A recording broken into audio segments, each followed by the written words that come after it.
Hi, this is Farouk. Welcome to the Sensibility Podcast. The episode last week on reinventing yourself drew a few comments, and I concede that reinventing yourself is dependent largely upon your skill set and circumstances. I got this voice note from Pam in the US. Faruk, I liked your podcast giving a blueprint for individuals to reinvent themselves professionally. I was wondering, though, what are your thoughts for those who live and work at a lower economical and non-professional work level? These are times that are especially difficult for those with fewer options educationally and professionally. If you've lost your job as a result of the pandemic and are part of the non-professional labor force, the chances are that no one is hiring right now, and you're forced to consider all available options. And if one of the things you're considering is starting a little business from home, now might be the right time. And whilst it's never a good idea to test the depth of a lake with both feet, there are ways to tailor your approach and mitigate the risk. As an entrepreneur, I will be the first to confirm that the odds are stacked against us.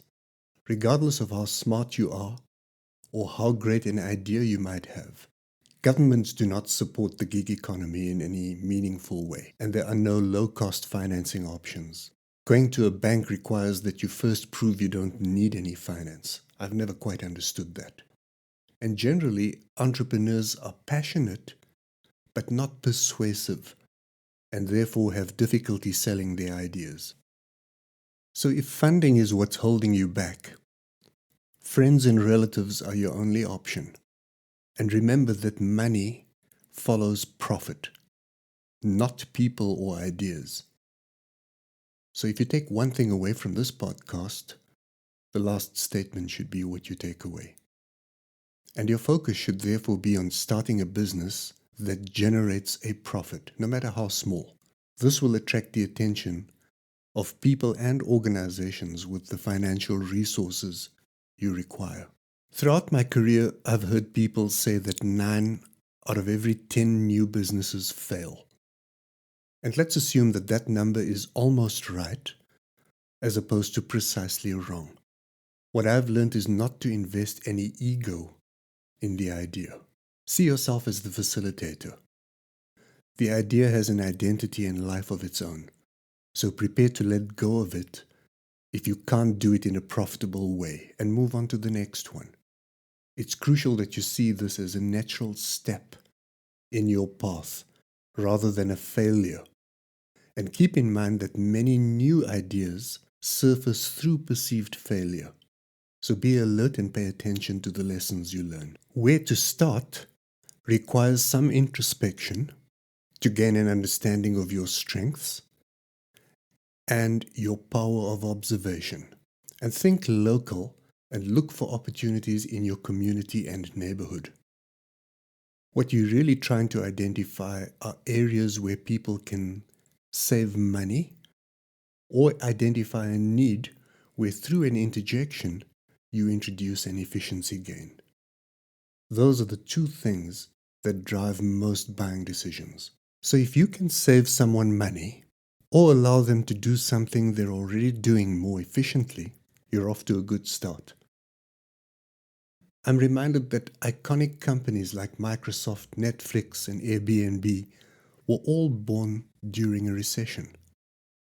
And very often ideas don't need to be new or fresh. They need only to improve on something someone is doing poorly. Apple computing is a great example of this principle. And many young entrepreneurs I meet with ideas tell me they need money to develop an app. Quite frankly, the app should come last. When Uber started in 2009, consider that there were a tiny operation in San Francisco who charged a premium for luxury cabs.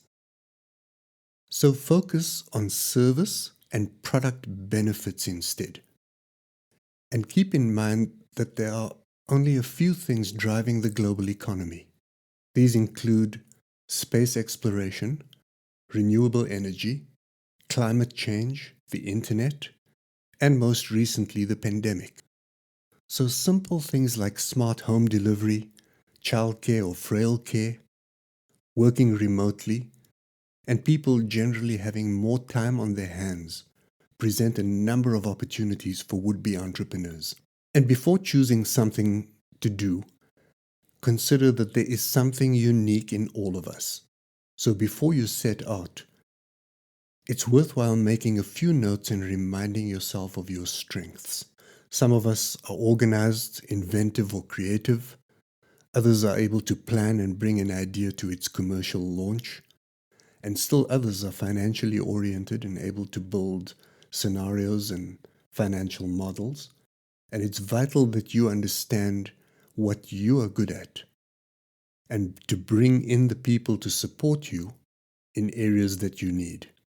Marketing, for example, is something people often get wrong when they embark on the growth phase of the business. When it comes to getting started, my suggestion is to start small and make a big impact.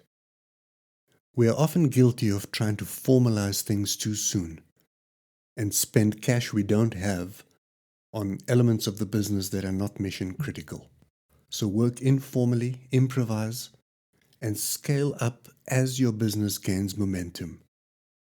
Things like the formation of a company, deciding on a name or designing a logo, even getting your website up, are all expenses that can be deferred.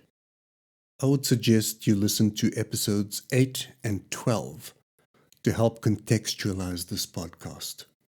And from a timing point of view, I would measure your progress in weeks. The idea is to start something, test the market, and within a very short period of time, either trash the idea or commence the business planning process formally. If you have any specific issues you'd like me to address, I'm very happy to engage with you. My email address is in the show notes. And good luck with your efforts.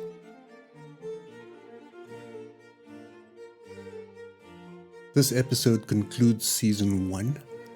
I'll be back in January. And until then, happy holidays. Take care of yourself and, if you can, someone else too.